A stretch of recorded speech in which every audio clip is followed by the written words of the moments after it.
Assalamualaikum dan selamat sejahtera. Hari ini kumpulan kami, kumpulan 4, ingin membentangkan infografik kami yang bertajuk Modernism. Sebelum kami mengupas dengan lebih mendalam tajuk ini, saya rasa eloklah untuk kami memperkenalkan diri kami dahulu. Kumpulan 4 terdiri daripada 4 orang iaitu saya, Nur Syazah Maisara binti Muhammad Roni, nombor matrik 205531. Saya Nurul Fatin Adibah binti Muhammad Zamri bernombor matriks 206619.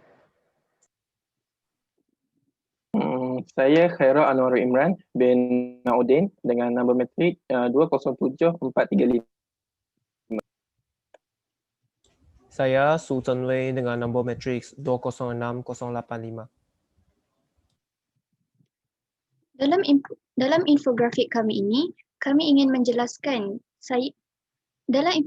infografik kami ini, kami akan membincangkan mengenai definisi modernism, sejarah kemunculan konsep modernism, bentuk dan proses modernism, dan pengaruh dan kesan modernism.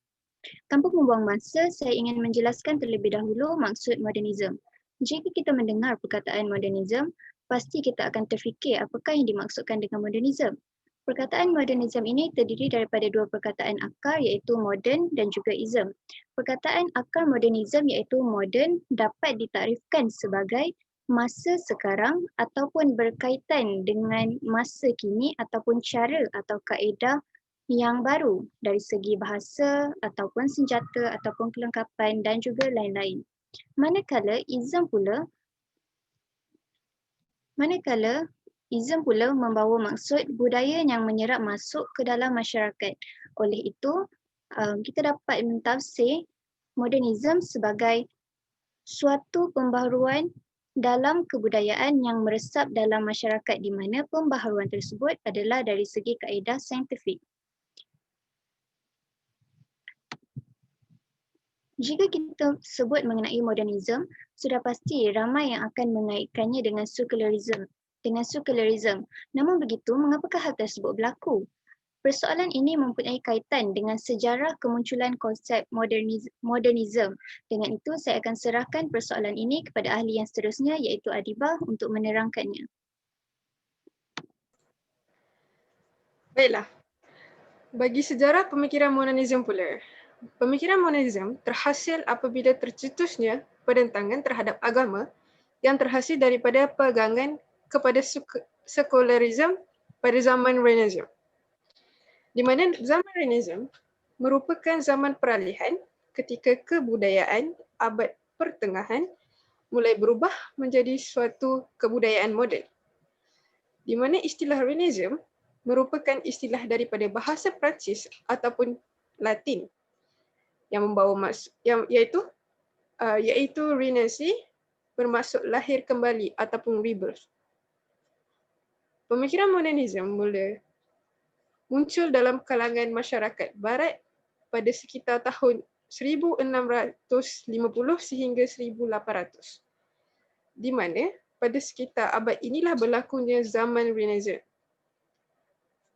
Pemikiran modernism ini kian berkembang pada kemunculan tamadun barat yang berkiblatkan akal terutamanya pada abad ke-19. Saya serahkan seterusnya untuk membincangkan tentang bentuk dan proses.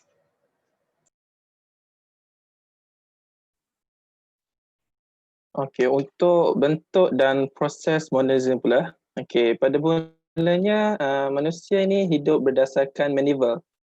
Medieval ni adalah berdasarkan gereja ataupun agama. Setiap perlakuan tu mesti ada berkaitan dengan agama. Okey, selepas tu datangnya gerakan modernism, dia muncul menekankan kuasa manusia dalam mencipta, membaiki dan membentuk.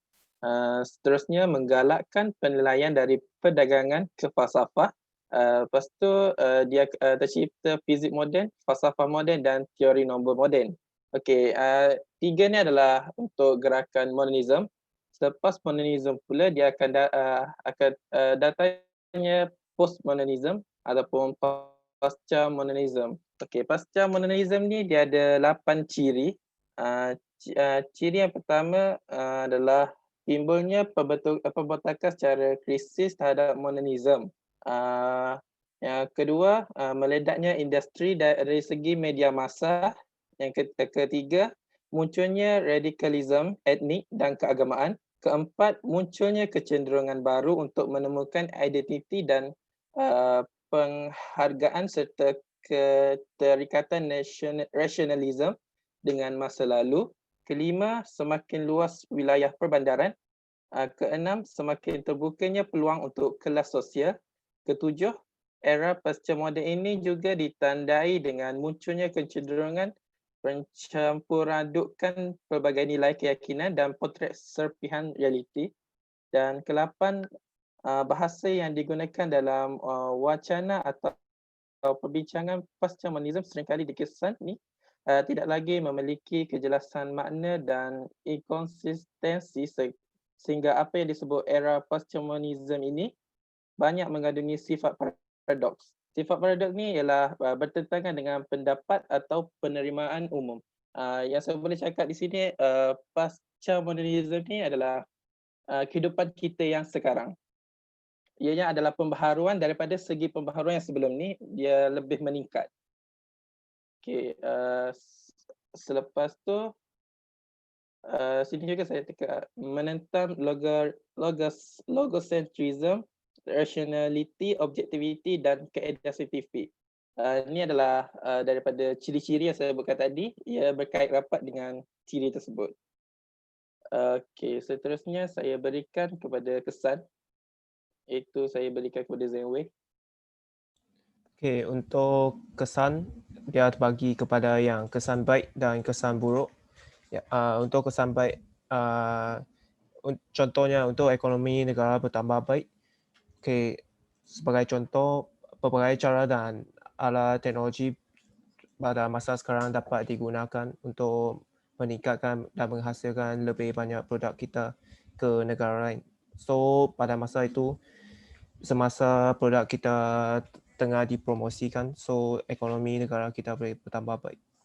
Bagi pemikiran manusia menjadi lebih inovatif dan teknologi dunia berkembang maju pula ialah semasa masyarakat bersaing untuk mengkaji dan mencipta teknologi yang lebih moden, so pemikiran manusia akan menjadi lebih inovatif dan disebabkan itu teknologi dunia akan berkembang maju.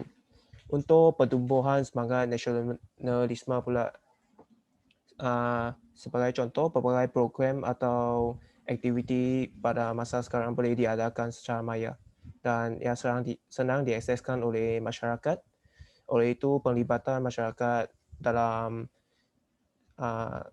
aktiviti-aktiviti yang berkaitan dengan nasionalisme akan meningkat. Okey, kepada yang kesan buruk pula ialah pergerakan agama dan struktur sosial akan terjejas. Untuk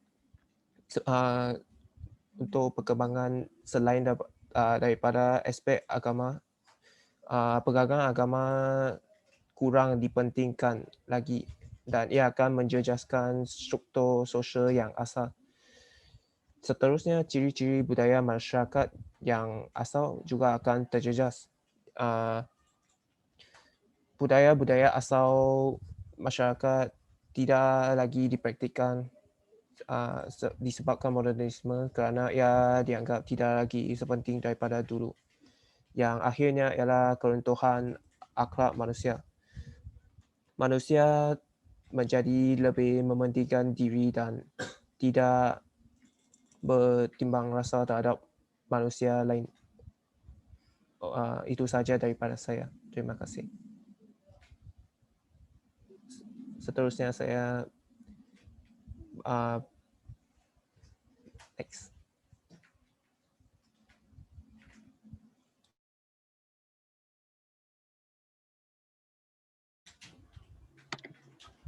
Kesimpulannya, modernisme ini banyak memberikan kemajuan dan pembaharuan kepada masyarakat dunia. Walau bagaimanapun, terdapat beberapa kesan negatif yang turut disumbangkan daripada pemikiran ini. Tidak dapat disangkal bahawa modernisme ini banyak memberikan kesan yang baik kepada dunia sebagai contoh perkembangan sains, perkembangan teknologi dan perkembangan ilmu. Namun begitu, perkembangan ini perlulah selaras dengan wahyu dan juga syariat-syariat agama mereka agar ia tidak mendatangkan kemudaratan kepada masyarakat kemudian hari. Salah satu contoh kemudaratan tersebut adalah keruntuhan moral manusia. Kita sebagai seorang insan perlulah seimbang dari semua aspek. Tidak berfaedah jika kita mempunyai ilmu yang sangat tinggi tetapi moral kita berada di tahap rendah di mana lebih rendah daripada golongan yang tidak berilmu. Bagi nama ahli dan juga sumber rujukan, boleh imbas kod QR yang dekat bawah tu. Terima kasih.